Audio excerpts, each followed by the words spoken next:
A long time ago, Coyote, he told Grizzly Bear that the human beings were coming and that we were going to share his home with them. Grizzly Bear was angry. He came across a young boy who was lost. Grizzly Bear was amazed and intrigued by the young boy. So he took him and he showed him how to live on the land. He showed him the roots, the berries, the plants. He showed him how to mark the trail to buffalo country for the Nez Perces. So he showed us a lot of how to live when we first began to populate our homeland. For those reasons, we really have a strong affinity to the grizzly bear and wished that he would come home to us. It's unfortunate that grizzly bear has to prove his worth on the land. I hope that the people can understand that they can take action, they can let their voices be known, to step forward and say that they want grizzlies and wolves on the landscape to help care for the land, to help give something for the generations to come.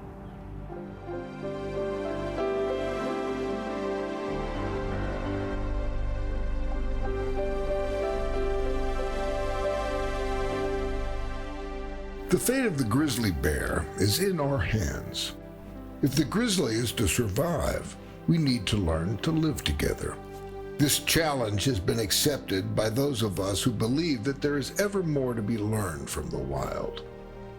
Friends Doug Peacock and Michael Hausman understand this may be our last best chance.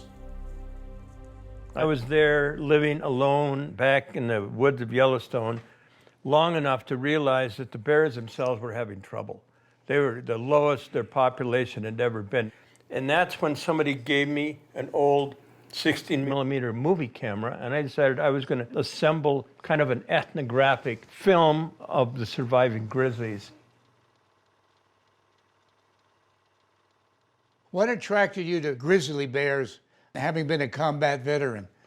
Well, first of all, the Tet Offensive burned me out. I saw hundreds and hundreds of dead children. So when I got back here, I was no good around people. I couldn't even go see my parents. The only place I wanted to be was where I've always been comfortable, and that's the wilderness. I kept a little map in Vietnam. It's just a little road map of the Northern Rockies, and I'd look at it every night and look at the blank spots on the map. Said, if I ever get out of here, I'm going to go there. And that's what I did. And I came down with a malaria attack and ended up in Yellowstone in the middle of a hallucinatory, what they call a paroxysm of malaria with a high temperature. I thought I was imagining grizzly bears. Turned out they were real. And there I was. And I never got over it. Never got over it. They allowed me to externalize my own darker thoughts and experiences, and connect in a real way with the world again. Part of keeping the wilderness as you knew it is to protect the grizzlies, and that's what we got to do. Now we have a friendship about buffalo. We sure do. I have this house in Montana for 40 years. I decided to return the buffalo who were here way before we were. Way before. Yeah. And then you, on your side, decided to return the grizzlies. In contrast to a lot of my neighbors who don't understand the role of the grizzly in American history, would track one down and probably try and shoot it, and they have. I'm perfectly happy having them live in coexistence, and if on occasion something would happen to one of my buffalo, I could understand. This is not a rational hatred. I think that modern humans fear what they don't know, and increasingly we know nothing of the lives of wild, rare animals like wolves and jaguars and bison. And the more you know about a creature, the less you fear it, because what we fear, we really do hate. You told me that the grizzlies, they move. They have to find a new place to go. So we have to let that happen. Until we reconnect that isolated ecosystem with grizzly bears up here, they don't have a chance of long-time survival. They will go extinct.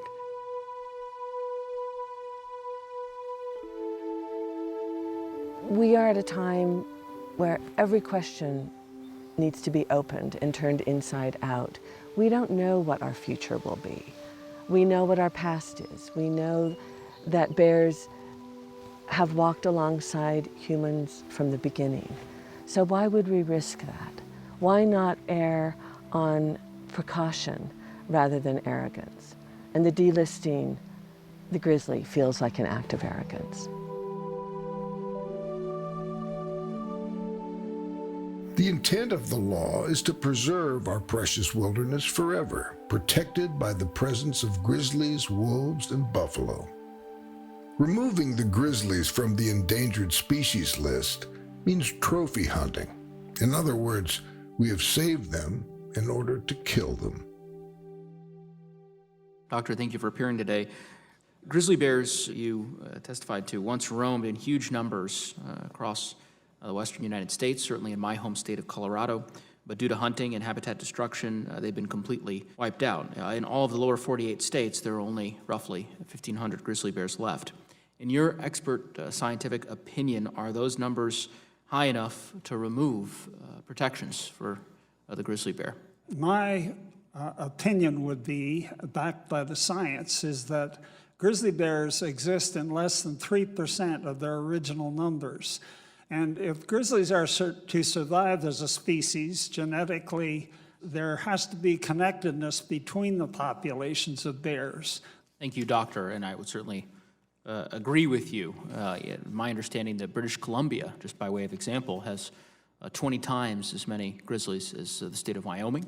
And British Columbia, just last year, I believe, decided to end the practice of trophy hunting. If you can believe it, within 2 days of seeing my first grizzly bear, I was mauled almost to death. For some reason, I decided I'd continue on with bears.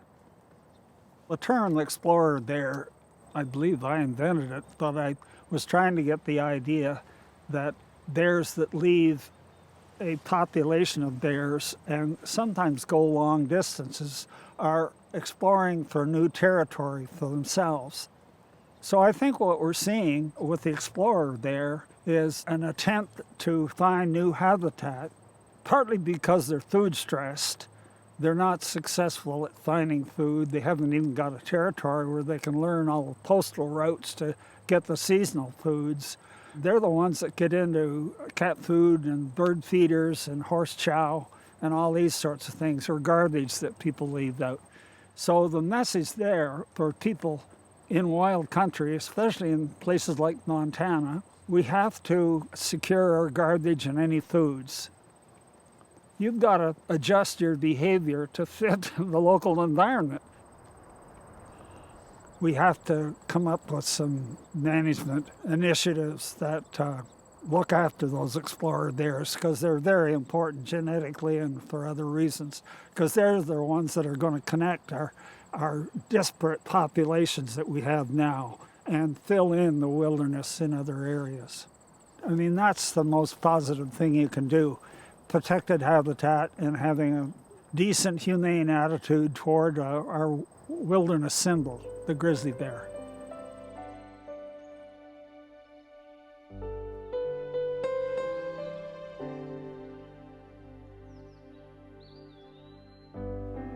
What about the adventurous bears who wander out? How do you make an asset out of the bear that leaves the park and goes someplace else? Why should that bear be acutely endangered from being put to death by various forces outside of the park?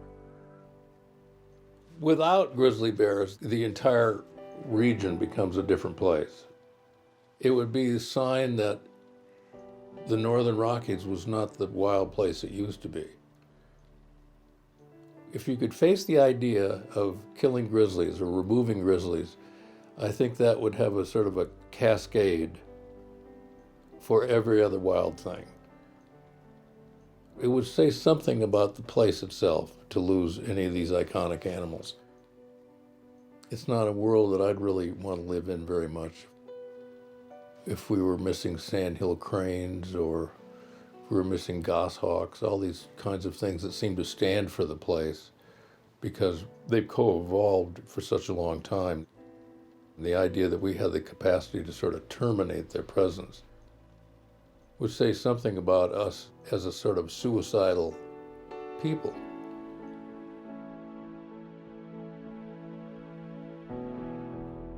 Millie gambled bringing her cubs through the brightening world towards a house on the edge of the woods. There she found a garden of ursine delights, with elk hides hung out to dry and overstuffed garbage cans. Millie turned to the work of feeding, eating all that she could.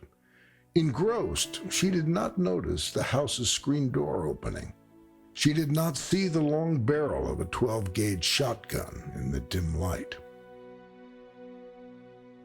Millie ended up in the field, and she ended up having to be put down because of getting into conflict with people and being shot in the face with a shotgun.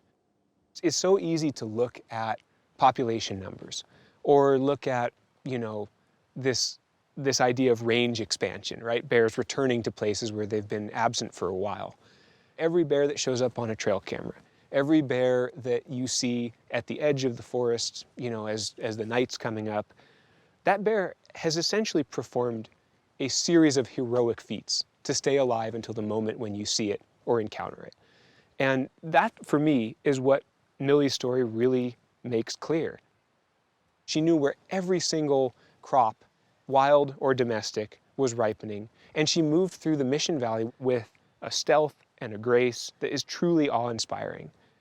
And she avoided so many of the temptations that were there, chickens that were left out, garbage that's unsecured, all that stuff. And yet she came to a bad end because she finally ran afoul of somebody who had no patience for bears. But where we are today, we're standing on Thunder Road Farm. We raise cattle and raspberries. We're doing agriculture at a small or medium scale, but we're doing it next to a truly wild place. We do several things that could cause problems with bears. We keep chickens for our own eggs, and we grow fruit. We protect all of those things with electric fence, and we maintain that electric fence, and we make sure that it's really hot and that it's designed to the best practices as we understand them for deterring bears. We also secure our garbage. We use a bear-resistant bin, and we're just generally watchful in terms of how and where we're grazing our animals. And so far, that's worked really well for us. But I think overall, we have a chance to do something truly amazing here in terms of remembering, right? Not discovering, but remembering and relearning how to share this landscape. Protecting the grizzly is going to take more effort than ever. Solutions to save wildlife and wild places are advancing right under our noses. Working Dogs for Conservation is an international group with grassroots ties. They are training rescue dogs to get the science that we need in the field as grizzlies navigate the wild land and urban interface.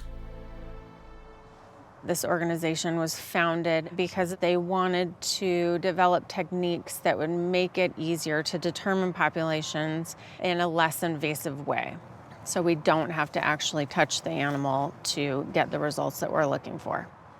We're doing two things. We're trying to find scat along critical crossings so that we can determine how many bears are crossing in the specific areas to reduce highway collision. The other project we're working on is determining population sizes in Missoula, so more urban. And one of the biggest issues with bears being killed is human conflicts. I'm very excited about Working Dogs for Conservation and the ability for the dogs to detect bear scats. If we could go into, let's say, an important wildlife linkage zone, and we're needing to acquire data on the number of bears crossing between point A and point B, I could walk that whole stretch and maybe find 2 or 3 scats. The dogs could find 10 times that amount. It might surprise us. It might be some stretch we don't think is even a good linkage zone. But if the bears are using it, then that's what we should serve, is that site. If we don't have grizzly bears in Montana in 40 years, and we haven't figured out a way to connect all of the little island Forest Service mountain range areas. It's going to be a sad day to me. You know, we don't want to see these species blink out in the lower 48 like grizzly bears, fishers, wolverines. It means we aren't doing our job caretaking for the land. We've got this beautiful network of national forests, BLM lands, federal lands. If we can just connect them up between some of these island populations, we can have a solid ecosystem of native animals in Montana, Wyoming, and Idaho. The change I've been seeing the last 2 years is blowing me away. I'm really concerned that if we don't get some of these linkage zones protected and in place and get these corridor overpasses, underpasses put in, we'll miss that avenue of time. Things are changing fast and humans aren't going away. And more of them seem to be wanting to come out here to the good country, the West, and it's getting eaten up fast. My big dream is that I'll have younger people come behind me to keep doing what can be done and what needs to be done for grizzlies and everything, really.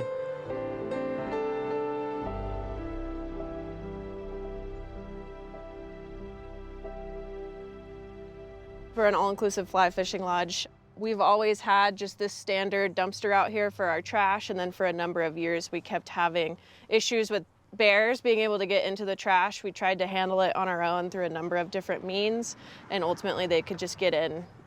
I reached out to Blake and a whole team of people to help us build this enclosure and take the steps necessary to keep bears out of our trash and keep our team safe and our guests safe, and as well as be stewards for the land. We really designated a lot of areas that were hot spots for conflict, and this being such an important wildlife connectivity corridor, this was high up on the list, and then meeting a property owner who was willing to engage in the process and do, you know, the right type of solution. This is how we got here. I love the thought that if bears are thriving in an area, then the area is thriving in general, and that means for both animals and humans. Healthy bears mean a healthy world. Interstate highways, they remain the greatest barrier to grizzly migration.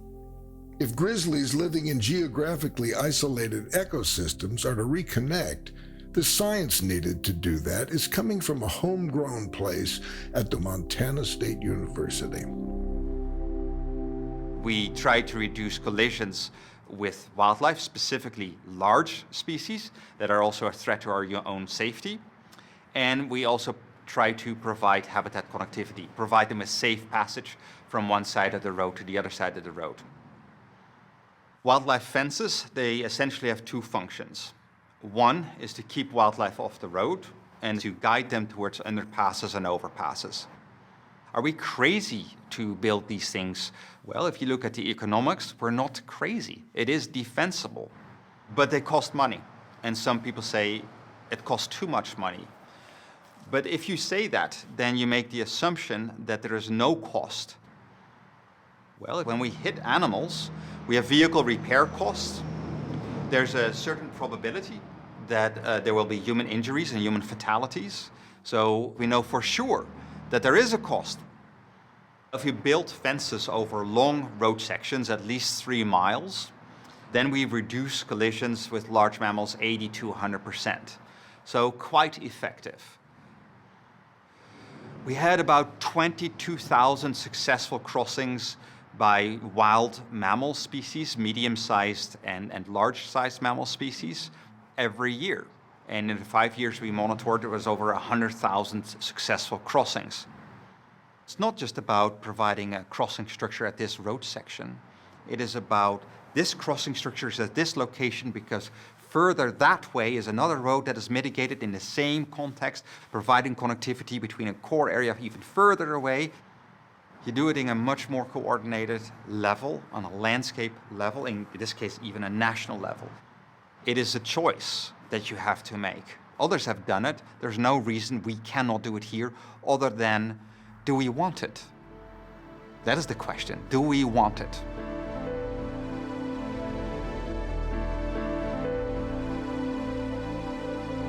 I think Americans have evolved to the point where we hate wild things. We hate wild rivers, we want to dam them up. And we hate, wild animals like grizzlies and wolves and even bison. With our fish, we think that we don't need wild rivers, that we can just breed them in hatcheries and release them, and it's wrong. We need wild things, but we're afraid of them. So I think we have to get back to local thinking, because I think in the end you protect what you love. We're concerned with maybe protecting a little creek next to our town, and that's about the extent of what we can do, and we've got to get back to that kind of thinking. If all of us worldwide thought about protecting our local areas, it would change things a lot. All these things can be solved with very few people who know what the problems are and to do something about it. If you really look into all the problems that we have with the natural world, you can get depressed. But the cure for depression is action. And I tell people, don't get depressed, get angry. Do something about it. I am the Wildlife Program Manager for the Confederated Salish and Kootenai Tribes. We are in charge of wildlife, all the wildlife species within the reservation, which is about a 1.3 million acre area. As a tribal member from this area, it's really unique to see how tied the tribes are to the natural environment and the natural resources. So when you have a bear using the landscape and they come across unprotected garbages or livestock and chicken coops in those areas, they can't differentiate between a natural food source and an unnatural food source. When we respond to a call, we'll initially work with the landowners to really take a thorough walkthrough of their area and identify all the potential attractants that they have on their landscape, whether it's a fruit tree or unsecured chicken coops or if it's garbage. And so we'll really just work with them to help remediate that attractant and then remove it as, just a source available to the animal. Our wildlife program, does so much to help prevent conflicts, because we do really want to see grizzly bears and other carnivores persist on the landscape. It's really working with landowners, working with ranchers and farmers to use tools and practices to help get around and ahead of some of that conflict, to help kill the conflict and not the carnivore.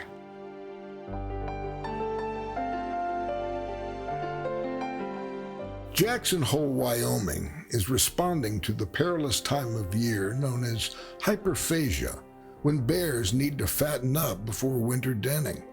Abrupt climate change is forcing bears to forego denning in search of the reward of municipal garbage. A flashback to last year, there was an unprecedented amount of grizzly conflict in town. We ended up having 6 grizzlies put down. Most of the community was pretty fed up with what was happening to our bears. So I put together a petition on change.org. It ended up blowing up. It got 75,000 signatures, basically asking the county to make bear-proof trash cans mandatory. We wanted to have a bunch of these cans on the street before the bears came down for the fall and started roaming and looking for unsecured attractants. Every single one of these trash cans that's out on the street is a conflict that we're avoiding, a potential conflict. We're actively trying to get boots on the ground people out to save bears. And so much of this program has been done by volunteer work of wildlife photographers, wildlife activists, conservationists, and just people who love animals. So it's been a beautiful thing to see the community step up to the plate and actually do the work that it takes to save these incredible bears. Me as a human approaching this trash can, I'm gonna stick my left hand under here, and there's a lever, and you push it to the right, lift up, throw your trash in, drop back down, and then it locks in place.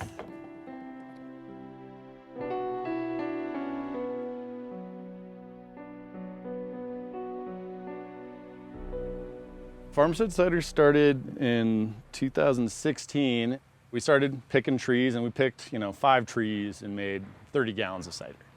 And then one of our friends worked for the county Teton Conservation District, and they're like, guys, you may have found the solution to this pretty consistent problem that the county is having.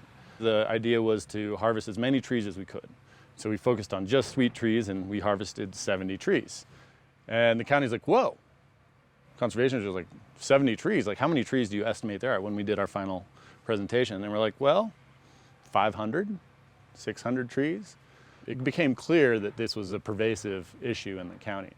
I can walk around the town of Jackson and know where every single apple tree is, or at least think I know where every single apple tree is. This year has been a banner year for apples, and so I'm walking down the street, I'm like, I've never seen that apple tree before. I've never seen that apple tree before. What? We focus largely in these neighborhoods that are of the highest frequency of bear, so we talk to the bear biologists and be like, all right, where can we take the food away? So we went in there and just cleaned it out year after year. So the bears stopped coming there. If we can just do one little thing by saving bears by drinking cider, when we don't see on the front page of the newspaper that a bear of this was euthanized, or this was killed. Last year with 399 cubs coming into town and just fully causing havoc. Now people are interested in actually doing something about it. If we figure out a way to make it so it's sustainable, other communities can do this too. Like, this has to be a community-wide effort. And we're getting closer to that as time goes on. It's like, as all things, perfection is never achieved, it's only sought. She was born in a den near Pilgrim Creek inside Grand Teton National Park in the winter of 1996. Her name, 399, was given to her by bear researchers. Because of the images captured by Tom Mengelson over 16 years, 399 and her cubs have become an inspiration to millions of us worldwide. I've seen literally thousands of bears, grizzly bears in my lifetime, counting ones in Alaska and Canada, and here. And there's no bear like 399 that I've ever seen or witnessed. I live here, she lives here basically, in my backyard, so to speak. For sure, 399 is the chillest grizzly I've ever seen. It's always remarkable that she's able to go through this landscape, a park, and millions of tourists going to Yellowstone and being here and surviving. She's magical. And she's taught her cubs to be magical too. For some reason, she started going south, and there's a lot of bears down there, and she was hanging out around, suburbs and housing areas, and she got into some bird feeders and beehives. So more and more concern came around, and the Fish and Wildlife decided that they should trap and collar 399 and her cubs. Then they would have a way to follow them by GPS and see where they were, and if they got into trouble or stuff, maybe circumvent an issue. I'm not big on trapping at all, and collaring and tagging. It's just, so redundant and so painful for the bears, and so risky for bears that might get killed and displaced. And it was all kind of underground. When I heard about it, I drove down there quickly, and the operation was just over. But there were probably 20 official cars from the different agencies, so it was kind of like a SWAT team. But they had 5 traps set up. When she stood on the hill for a little while, sat on the hill, waiting for the cubs to catch up. She didn't realize that they were in a trap, in a covert trap. That's pretty sad, but apparently she sat on the hill waiting for them to catch up, and then she went over the hill, and she kept going. Those 3 cubs would be probably lost one way or another. It'd be in a zoo, or nothing really to do with them. You can't really release them. So that really pissed me off, that they had botched the fucking trapping, basically. And I'm glad 399 didn't get caught. She's been trapped so many times. But we have to instill in people that if you really want animals like bears and wolves around, we need to coexist. We need to tell others and that this is important. You know, nature heals all of us.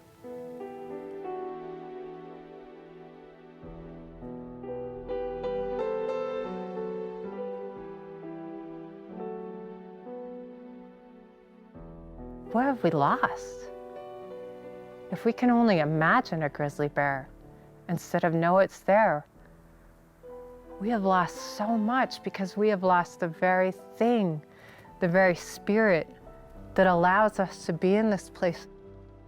And it is okay to have that fear of an apex predator, of something bigger and greater than us, to create humility, to make us humble.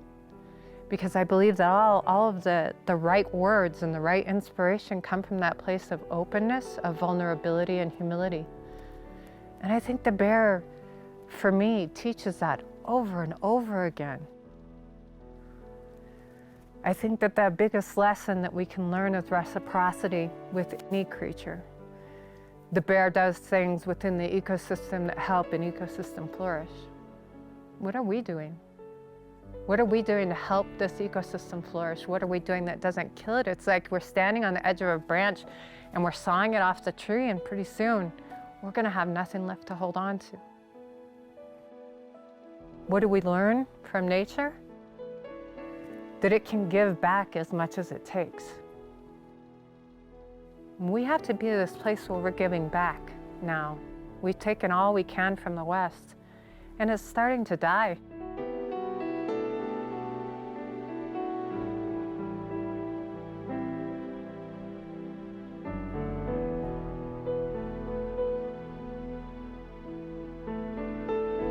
What do we do, Dougie? Just two old Montana boys. What do we do to convince the people around us that bison and grizzlies should coexist with us? You know, I think you share your own life and your own love of the animals and your experiences with them to show how vital they are to everyday life. This is what I absolutely believe, that due to climate change, our chances of survival in the grizzly bears are exactly the same. Right now, extinction should be on everybody's slate, and I know people don't want to chew on that, but that's exactly the state of the world now. We're not just fighting for ourselves, we're fighting for every piece of wild, natural habitat, which has inspired my entire life, is, you know, chasing and trying to preserve wild places and wild animals.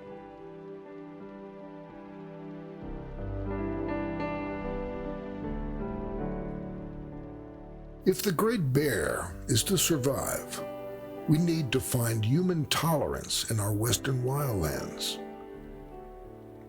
The lives of grizzlies are in the crosshairs in the states where they are still hanging on. We need to find the courage to defend our public lands and wildlife, the courage to fight for what we love in the natural world, beginning in our own backyard.